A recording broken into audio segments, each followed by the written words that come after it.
Et puis j'aimerais ici marquer le caractère, je dirais, ma désapprobation vis-à-vis de cette hyper partisanisation de l'élection législative.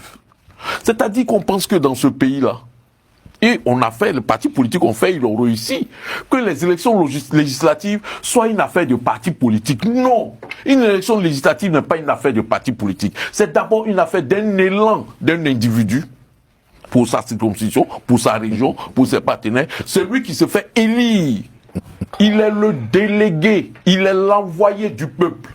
Mais il y a aussi des partis politiques. Un député, non.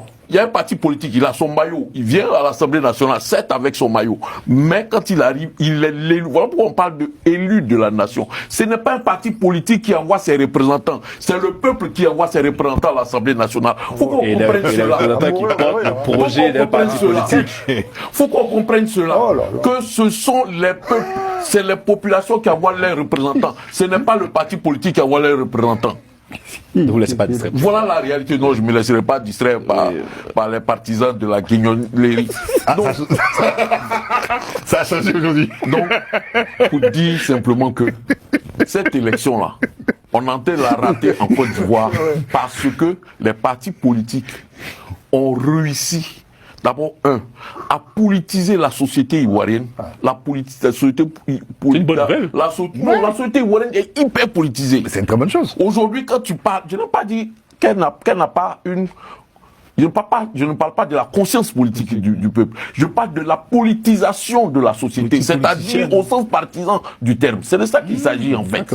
Aujourd'hui, quand tu parles avec un Ivoirien, il suffit que tu dises telle ou telle chose qui se rapproche d'un parti politique. Ah, toi tu es RDR, ou bien toi tu es RHDP, ah, toi tu es Gbagbo, tu es ceci ou cela. Pourquoi, lorsque je dis, moi ça se constate sur ce plateau, dès que je défends une idée, qu'elle soit ah, toi, tu es RHDP. Même quand je défends des idées ici qui se rapprochent de celles du PPACI, M. Norbert Navarro s'en étonne. Il dit, qu'est-ce qui s'est passé? Il a dormi où? Voilà ça la réalité aujourd'hui. Pas RHDP, président. Non, pas du tout.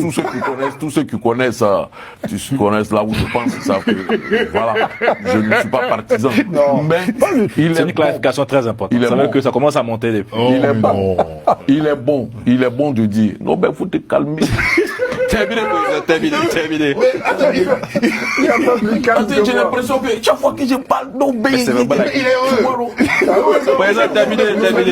C'est pour dire qu'en réalité, et ce que je vais dire, ce n'est pas pour ceux qui sont sur ce plateau, c'est pour mes parents ivoiriens. Oui. Ce qui va se passer le 27 décembre, là, ce n'est pas une affaire de parti politique. Ce n'est pas le parti politique, ce n'est pas le RHDP, ce n'est pas le PPACI, ce n'est pas le COGEP, ce n'est pas ceux qui envoient des représentants à l'Assemblée nationale. C'est vos représentants qui seront à l'Assemblée nationale. C'est ceux que vous allez déléguer pour défendre vos intérêts. C'est ceux-là qui vont compter. C'est ceux que vous allez envoyer pour contrôler l'action du gouvernement. C'est de ça qu'il s'agit. Donc ne vous laissez pas emporter par le discours des partis politiques. Suivez votre instinct, suivez l'équation de celui qui va demander vos suffrages.